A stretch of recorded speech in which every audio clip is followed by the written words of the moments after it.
नमस्कार, news nation आप देख रहे हैं। आपके साथ मैं हूं विद्यानाथ झा। इस वक्त की बड़ी खबर आपको बताते हैं। 8 जुलाई को कैबिनेट विस्तार संभव है। सूत्रों के हवाले से जानकारी मिली है। ज्योतिरादित्य सिंधिया को मिल सकती है जगह। सिंधिया आज दिल्ली के लिए रवाना होंगे। पशुपति पारस को भी मौका मिल सकता है। नारायण राणे, सर्बानंद सोनोवाल को दिल्ली बुलाया गया है। जेडीयू अध्यक्ष आरसीपी सिंह को भी जगह मिल सकती है। तो ये वो नाम है जिसको कैबिनेट विस्तार में जगह मिल सकती है, यानी कि नए चेहरे शामिल किए जाएंगे। ये 5 तस्वीरें आपको दिखा रहे हैं। 5 तस्वीरों के जरिए 5 चेहरे आपके सामने हैं जिन्हें कैबिनेट में जगह मिलने की सबसे ज्यादा उम्मीद है और इनको दिल्ली भी बुलाया गया है। सर्बानंद सोनोवाल, ज्योतिरादित्य सिंधिया, आरसीपी सिंह, पशुपति पारस और नारायण राणे। तो कैबिनेट विस्तार पर हलचल तेज है। किसे मौका मिलेगा, किसका पत्ता कटेगा, ये तमाम सवाल हैं और न्यूज नेशन लगातार इस बड़ी खबर पर बना हुआ है। कैबिनेट विस्तार से पहले 8 राज्यों के राज्यपाल को बदल दिया गया है। केंद्रीय मंत्री थावरचंद गहलोत को राज्यपाल बनाया गया है। उन्होंने कैबिनेट से इस्तीफा दिया है।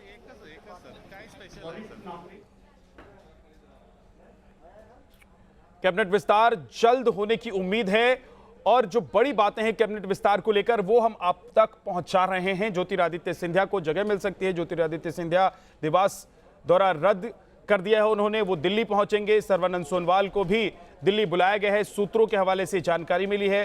राष्ट्रपति भवन में तैयारी पूरी हो चुकी है और थावरचंद गहलोत को गवर्नर बना दिया गया है। उन्होंने कैबिनेट से इस्तीफा दे दिया। इस बीच ज्योतिरादित्य सिंधिया और नारायण राणे दिल्ली के लिए रवाना हो गए हैं। ये इस वक्त की बड़ी खबर है।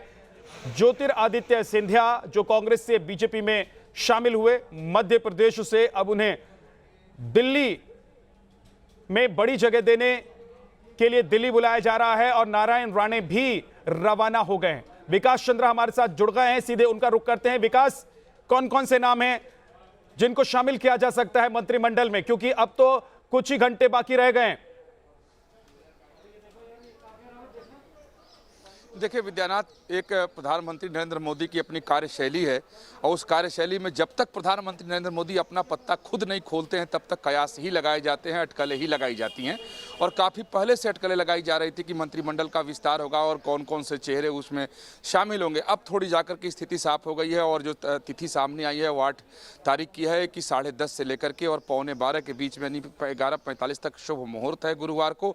उस दिन कैबिनेट का विस्तार हो सकता है और कई सारे ऐसे चेहरे हैं जो सामने अब आ रहे हैं। खास तौर पर देखें कि बीजेपी के जो अध्यक्ष हैं जेपी नड्डा, उनके घर से भी कई लोगों को फ़ोन गए हैं कि वो आप दिल्ली पहुंचे और शाम को उनके साथ उनकी मुलाकात भी है।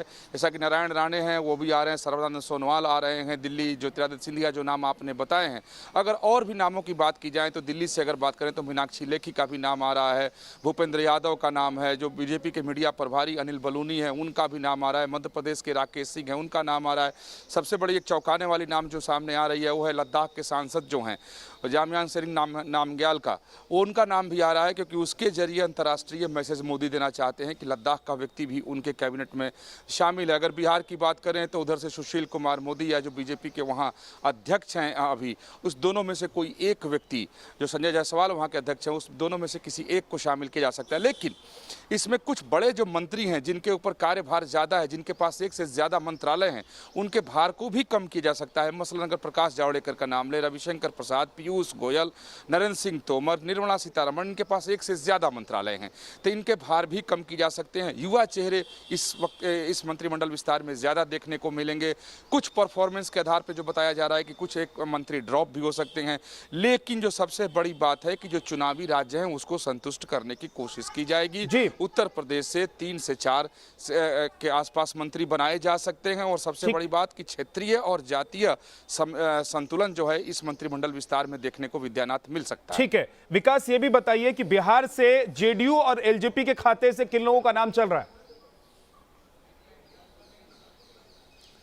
जी देखिए, अगर जेडीयू की बात की जाए तो जेडीयू से जो अब तक की मेरी जानकारी है कि पूरी तरीके से सहमति नहीं बन पाई है, क्योंकि जेडीयू की डिमांड ज़्यादा है। बाद में जब बार्गेनिंग बीजेपी और जेडीयू में हो रही थी तो अंत में आया कि 2 कैबिनेट और 1 राज्य मंत्री मिले तो जेडीयू के लोग उसमें शामिल हो सकते हैं। जो फिलहाल नाम उसके सामने आ रहे हैं जेडीयू के 2 नेताओं के, उसमें से एक आरसीपी सिंह, दूसरे ललन सिंह जो दिल्ली में विराजमान है। फिर अगर एलजेपी की हम बात करें तो अब तक एलजेपी के चीफ जो थे वो चिराग पासवान थे, लेकिन पार्टी में विद्रोह कर पशुपति कुमार पारस सभी सांसदों के साथ अलग हो गए हैं, तो पशुपति पारस का भी नाम आ रहा है। वो जब पटना में थे तो खुद अमित शाह ने उनको फ़ोन किया था, हालांकि दूसरे मसले पर उन्होंने फ़ोन किया था, लेकिन अब वो भी दिल्ली आ रहे हैं और उनका भी नाम चल रहा है। तो बिहार से ये कुछ ऐसे चेहरे हैं जिनके नाम आ रहे हैं। बीजेपी के सुशील कुमार मोदी हो गए, संजय जायसवाल हो गए। जी ठीक है विकास, मैं आपके पास लौट कर आता हूं, आप हमारे साथ बने रहिए। लेकिन इस बीच नारायण राणे और ज्योतिरादित्य सिंधिया ने क्या कहा है, जरा अपने दर्शकों को सुनवा देते हैं। आज मेरा सौभाग्य है कि हमारे महाकाल मंदिर में दर्शन करने का सौभाग्य मुझे मिला। इस मंदिर के साथ सिंधिया परिवार की अंतरात्मा की भावना जुड़ी हुई है। जब जब मैं उज्जैन आता हूँ तो महाकाल के दरबार में भोग लगाना हमारा धर्म और दायित्व दोनों है। मेरी यही कामना है कि इस कोरोना के युद्ध में मानव जाति को भगवान आशीर्वाद प्रदान करे, विजयश्री प्रदान करे और उसी के साथ एक अमन चैन का वातावरण हमारे प्रदेश में रहे, सुख समृद्धि के रास्ते में हम लोग चलते रहें, विकास और प्रगति होते रहे और एक आध्यात्मिक विकास भी हर भारतीय नागरिक का भगवान महाकाल के आशीर्वाद से होता है। आज दिल्ली से बुलावा आ गया है सर, कितनी बजे तक निकलना है और क्या यहाँ से मैं जा रहा हूँ कई जगह श्रद्धांजलि अर्पित करने के लिए, फिर बीजेपी कार्यालय भी मैं जा रहा हूँ, 2-3 लोगों के यहाँ भी जा रहा हूँ और ऐसा ही विस्तृत दौरा।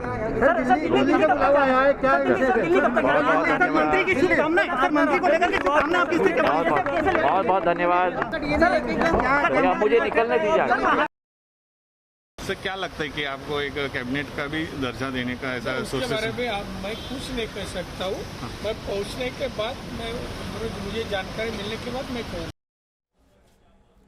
तो नारायण राणे और ज्योतिरादित्य सिंधिया को आपने सुना। विकास, जो बाहर से बीजेपी में शामिल हुए, कांग्रेस से बीजेपी में आए, उन लोगों को भी अब कैबिनेट में जगह दी जा रही है।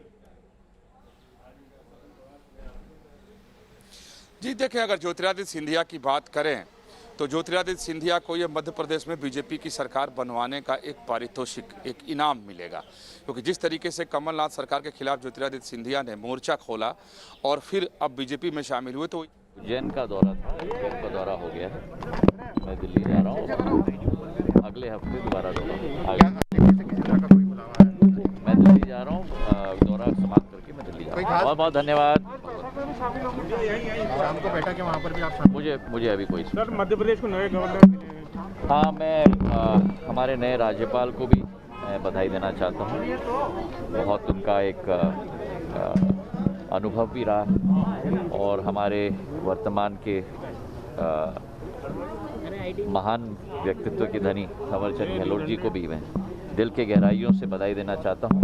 कर्नाटक के राज्यपाल के रूप में पद ग्रहण करने जा रहे हैं, बहुत महत्वपूर्ण जिम्मेदारी है और मुझे दिल की गहराइयों से बहुत खुशी है कि थावरचंद जी के साथ 3 पीढ़ियों का संबंध रहा है और एक बहुत अहम जिम्मेदारी है और उनको बहुत बहुत हृदय के गहराइयों से बधाई। आप तैयार हैं कोई नई जिम्मेदारी के लिए?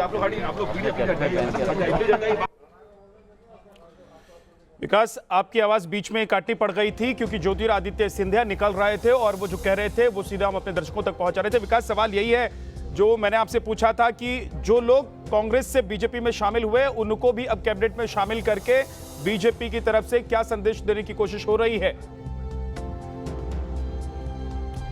विकास के पास चलेंगे, लेकिन आपको बता दें कि कैबिनेट का विस्तार जो हो रहा है उसके मायने क्या हैं ये भी आप समझिए। मंत्रिमंडल में युवा चेहरों को शामिल किया जा रहा है। विस्तार में चुनावी राज्यों को ध्यान में रखकर जो मंत्री बनाए जाएंगे, जो चेहरे शामिल किए जाएंगे वो शामिल किए जाएंगे। सहयोगी दल जो हैं उनके हित का भी ध्यान रखा जाएगा इसमें। और साथ ही क्योंकि उत्तर प्रदेश में विधानसभा के चुनाव होने वाले हैं और बड़ा प्रदेश है, यहां एक बार फिर से बीजेपी वापसी करना चाहेगी। ऐसे में उत्तर प्रदेश से ज्यादा संख्या हो सकती है मंत्रिमंडल विस्तार में, मंत्रिमंडल में ज्यादा नेताओं का नाम शामिल हो सकता है उत्तर प्रदेश से।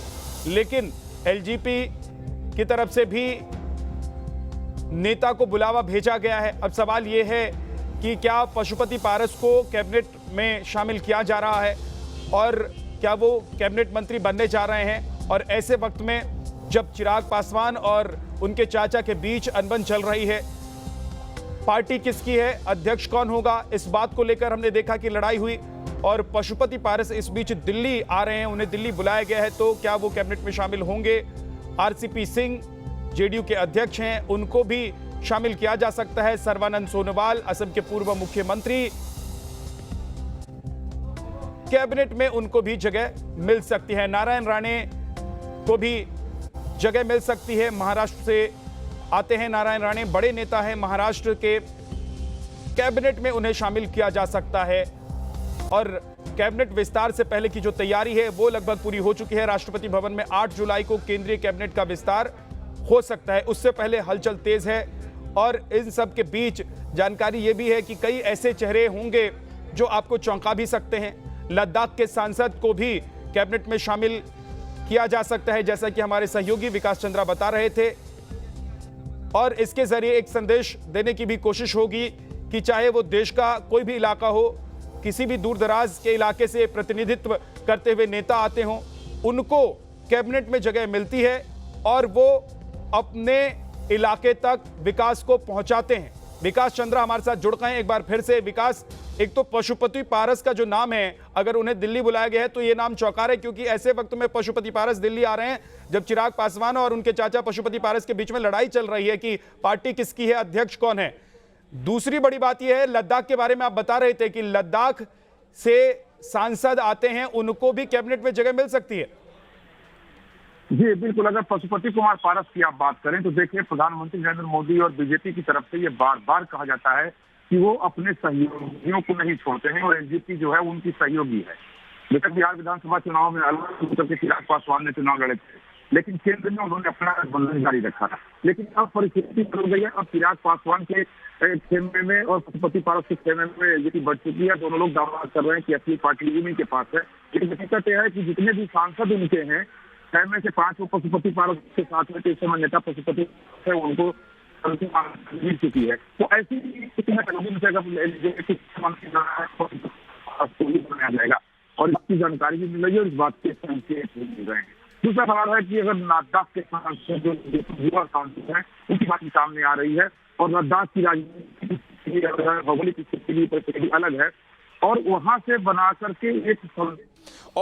से बना करके एक संदेश देने की शायद कोशिश की जाएगी कि जिस लद्दाख को लेकर के चीन और पाकिस्तान की तरफ से जो राजनीति चलती है, खास तौर पे चीन, तो पूरी दुनिया को ये मैसेज देना कि जिसको चीन हमेशा विवादित करना चाहता है, वहाँ का जीता हुआ प्रतिनिधि भी भारत सरकार के केंद्रीय मंत्रिमंडल में शामिल है।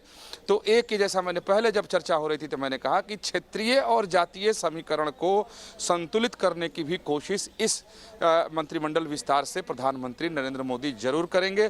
लेकिन इस बार के विस्तार में खास बात ये कही जा रही है कि युवा चेहरे को ज़्यादा तरजीह दी जाएगी, इसलिए कई सारे युवा चेहरे ऐसे हैं जिनके नामों को लेकर के चर्चा की जा रही है। जी विकास, इसके अलावा राज्यपालों को, कई राज्यपालों को बुला लिया गया है, तो क्या ऐसे कई नेताओं के नाम चल रहे हैं जिनको राज्यपाल बनाया जाएगा? एक तरीके से उन्हें अब जो मुख्य धारा है उससे अलग करके राज्यपाल की कुर्सी पर बिठाया जाए। ये देखें, अचानक थावरचंद गहलोत को राज्यपाल बना दिया गया। जो मंत्री थे उनके नाम पर किसी ने कयास भी नहीं लगाए थे और ऐसा लग भी नहीं रहा था। और देखिए, एक सामान्य तौर पर देखा जाता है कि जब किसी को राज्यपाल बना दिया गया मतलब उसके सक्रिय राजनीति से उसका संन्यास हो गया। तो अब थावरचंद गहलोत को सक्रिय राजनीति से संन्यास देकर राजभवन की ओर भेज दिया गया है।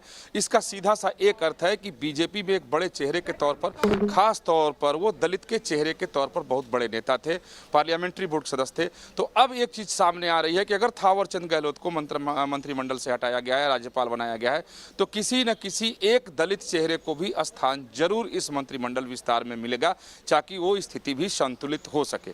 जहां तक रहा सवाल दूसरे राज्यपालों की अगर बात की जाए तो ठीक बात है कि राष्ट्रपति जो है किसी को भी राज्यपाल नियुक्त कर सकते हैं, लेकिन वो केंद्र सरकार की सहमति से ही करते हैं और सब कुछ बिना मोदी की सहमति के नहीं हो सकता है।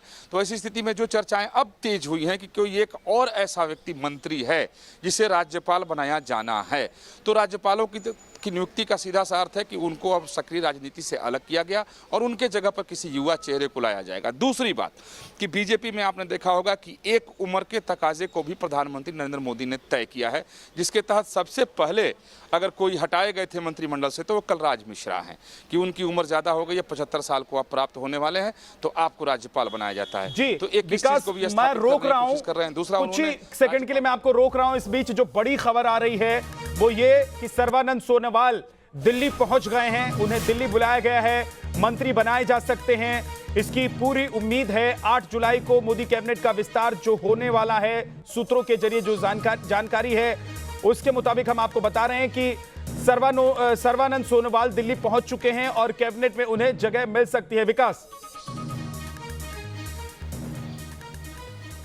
जी, जिस सामान्य तौर पर यही माना जाता है कि जिस व्यक्ति को भी फोन चला जाता है कि आप दिल्ली पधारिए, तो उसका अर्थ ही होता है कि उन्हें केंद्रीय मंत्रिमंडल में शामिल किया जाना होता है।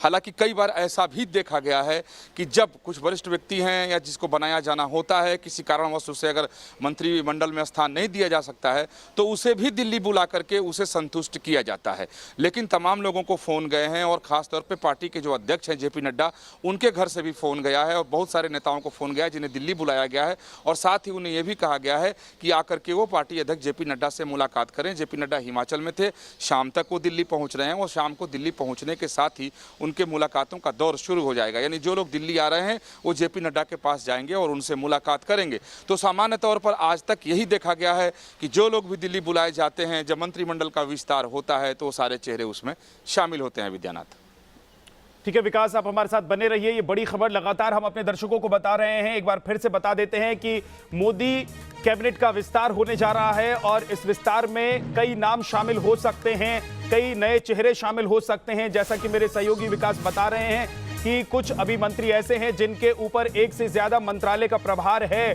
जिम्मेदारी वो संभाल रहे हैं। ऐसे मंत्रियों की जिम्मेदारी थोड़ी सी कम की जा सकती है, उनके कंधे से बोझ थोड़ा सा कम किया जा सकता है और नए लोगों को शामिल किया जा सकता है। आने वाला जो साल है वो चुनावी साल है, ऐसे में उन राज्यों का भी ख्याल रखा जाएगा जहां चुनाव होने वाले हैं, वहां के नेताओं को भी संतुष्ट करने की कोशिश होगी।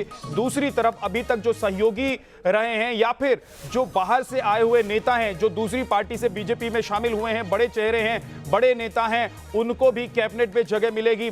ज्योतिरादित्य सिंधिया दिल्ली के लिए इंदौर से रवाना हो गए हैं, सर्बानंद सोनोवाल दिल्ली पहुंच गए हैं और कई और ऐसे नेता हैं, वरिष्ठ नेता हैं, सांसद हैं जिनको फोन जा चुका है, जैसा कि मेरे सहयोगी विकास चंद्रा बता रहे हैं। विकास, अभी क्या लग रहा है कि कितने और नए चेहरे हैं जिनको फोन जा चुका है और कुल मिलाकर कितने लोगों को मौका मिल सकता है इस कैबिनेट विस्तार में जो नए होंगे?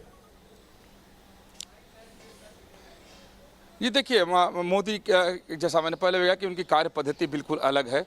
आप देखें तो 28 पद रिक्त हैं और उस 28 पर अगर मंत्री बना दिया जाए तो सवाल न तो संवैधानिक संकट खड़ा होगा, न ही कोई सवाल खड़ा कर पाएगा। लेकिन कभी भी मोदी की आदत है कि वो पूरे रिक्त पद को कभी वो भरते नहीं हैं। तो जो अभी 53 मंत्रियों के साथ वो काम चला रहे हैं, तो उम्मीद की जा रही है कि शायद 17 से 20 लोगों को इस बार मंत्रिमंडल विस्तार में मौका मिल जाए। तो इतनी एक कयास ही लगाए जा रहे हैं और कयास ही है कि 17 से 20 लोगों को मौका मिल सकता है। हो सकता है कि इससे कम भी हो जाए, हो सकता है कि मोदी इससे ज़्यादा लोगों को भी शपथ दिलवा दें। लेकिन जो बात की जा रही है कि जो जानकारी मेरे तक आई है कि अभी तक 11 लोगों को फ़ोन तो सिर्फ बीजेपी अध्यक्ष JP नड्डा की तरफ से गए हैं। कुछ लोगों को फ़ोन बीजेपी के जो संगठन महामंत्री हैं VL संतोष, उनके यहाँ से भी गए हैं। उसकी ठीक संख्या अभी बाहर नहीं निकल के आई है, जानकारी आधिकारिक तौर पर नहीं दी गई है कि कितनी संख्या, कितने लोगों को VL संतोष जो संगठन महामंत्री हैं उनकी तरफ से फ़ोन गया है। तो तमाम लोगों को पार्टी लेवल से फ़ोन जा रहा है, उन लोगों को दिल्ली बुलाया गया है।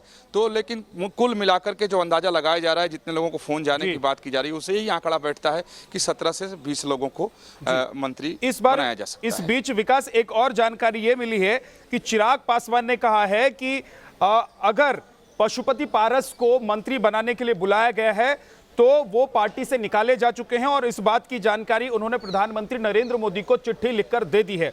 तो यानी कि इसमें भी विवाद नजर आ रहा है विकास। ये निश्चित है कि एलजेपी में तो विवाद चल ही रहा है, क्योंकि जैसा मैंने पहले ही कहा कि चिराग पासवान और पशुपति पारस दोनों ही ये दावा ठोक रहे हैं कि असल एलजेपी वही हैं। और रामविलास पासवान के लेकर जब कल दोनों लोगों का कार्यक्रम था तो दोनों लोगों ने उसी तरीके से कार्यक्रम भी आयोजित किए। लेकिन वस्तु स्थिति ये है कि चिराग पासवान इस समय अकेले हैं, उनके साथ कोई सांसद नहीं है और केंद्र की राजनीति है और पार्टी के संगठन के, उनके पार्लियामेंट्री बोर्ड के या कार्यकर्ताओं का हुजूम अगर चिराग पासवान के साथ है तो उससे केंद्र की राजनीति की बात नहीं बनेगी, क्योंकि 5 सांसद पशुपतिनाथ पारस के साथ हैं। तो ऐसी स्थिति में, और दूसरी बात है कि सदन में उन्हें नेता मान भी लिया है सदन ने, चूंकि जब लिखित उनकी तरफ से दिया गया कि 5 सांसद उनके साथ हैं तो सदन ने उन्हें मान्यता प्राप्त की कि एलजेपी के वो सदन के नेता हैं।